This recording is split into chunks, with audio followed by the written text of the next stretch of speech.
The whole Salamander Shakespeare experience is about giving young actors the sort of really intense work that you get when you're playing in rep. We're building touring actors. We're deliberately creating colleagues who we want to work with for the next 15, 20, 40 years. And so when you are working seriously, you don't usually just have one show. You have 1 or 2 or 3 in reps. So we have 2 castings in Romeo and Juliet, and we have the Fringe show, which is a shorter show, but that's how we work. And so I've come to ask a dance of you. I have my dress. I've yet to choose a mask. With what false form shall Tybalt hide his face? I'm a falcon for this night's repast. I've yet to see a falcon that would dance. Why then tonight you'll see one such who would wish to dance the first with you. The Death of Tybalt was written by an actor who had played Romeo and Mercutio in one summer. I think it might have been 2002, maybe 2003, when we were working with a much younger company. So he went off to Queen's and did a playwriting course, and what he wrote was this inside story. Niall Filewood is his name. The inside story of the Capulet household and what happens to Tybalt and what happens to Rosaline. And since Tybalt is not, he's very important in Romeo and Juliet, but he's not fleshed out. And Rosaline's only mentioned, so there's this whole fascination of what's that background like. I do not know if I should privilege such a rapacious beast with such a prize. For now methinks I should appear dove, and doves should not keep company with hawks. It's really nice to explore something that isn't usually talked about, and like it gives like a nice extra layer to like why Tybalt's so angry and stuff all the time. It's like this wonderful love story that we never actually see, or well, it's been kind of made up, but it's still, you know, it's fun. For me, Rosaline is not what I expected at all. Like the way that Romeo talks about her in Romeo and Juliet, it's like this wonderful person, but she's not very nice. Why now you tease? You have no cause to fear. My talons keep their edge to find a foe. And you'll not talk of fight. I'll dance with you, but speak one word of war and I'll know more. Then I'll be silent to be more secure. I will not have it so, for that is worse. What would you have me say to win your hand? Why, say whatever you will, but talk of love. We have people from Vancouver, we have people from Kingston, we have people who were at school on the East Coast last year, so it really is a cross-country pull together. We started with an intensive week, which included actors who are not actually in the show, but actors who wanted to spend a week really playing hard with Romeo and Juliet. And then we've had 3 weeks of rehearsal. So we've done what you do professionally. You take actors from all over the place and you just work really hard together. Put them first and then take them off because you can't bear that he's dead. But yeah. Tybalt! Mercutio! The prince expressly has forbidden bandying in Verona streets! Hold, Tybalt! Good Mercutio! Romeo and Juliet will play, there's a lovely amphitheatre outside Perez Hall, the music building at Ottawa U, which should catch the setting sun most beautifully. If it's raining, we won't play. If it's pouring rain, we do play in drizzle.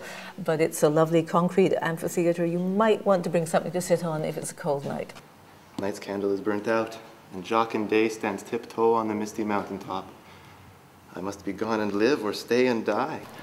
It's a huge role. I don't think that as a young man you can be given a bigger role than Romeo in terms of what it sort of carries.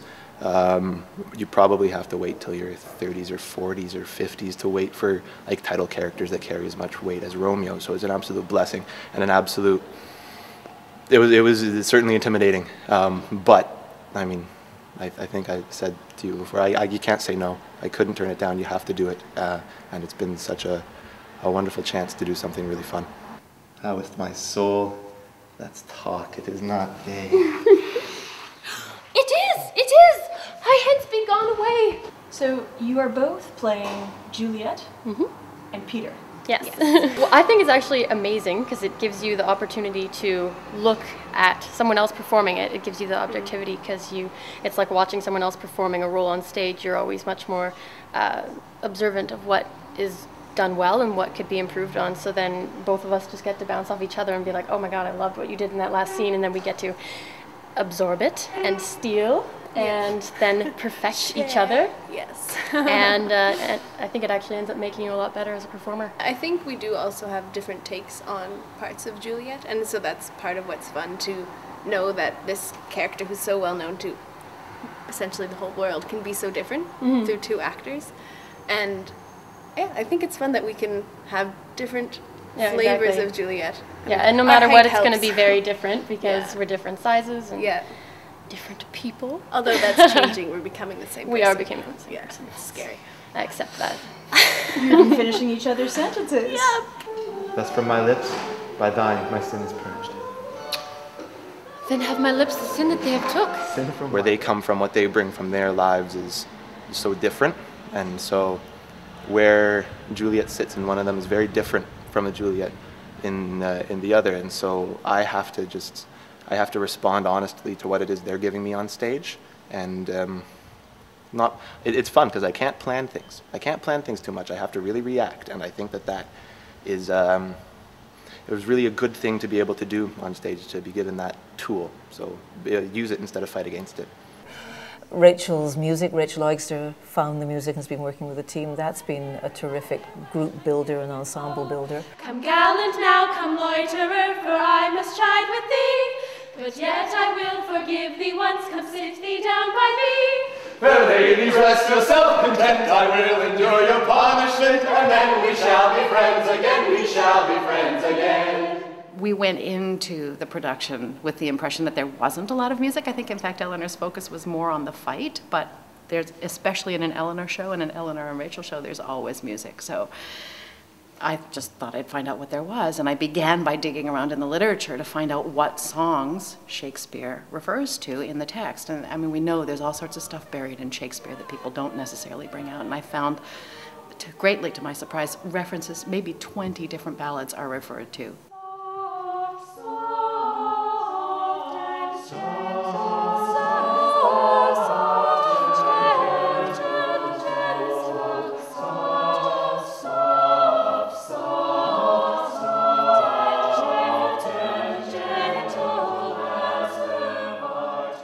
I basically handed Eleanor the musical paint box, and she's used what they learned to paint the scenes. Never, never, never part.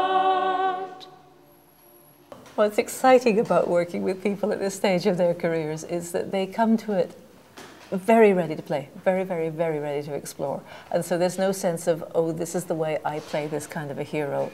It's wide open. And we've been having a wonderful time in the last couple of weeks of rehearsal with taking it to full commedia, taking it to huge, big-bodied clowning, pulling it back, playing it almost filmically, so that you get to revel in the whole process of making theatre in a way which you do with any joyous cast ever, but which, when people are doing it for the first time this solidly, is really a privilege to be part of. You gotta put the hands in, sweetheart. They don't buy it. There you go. There you go.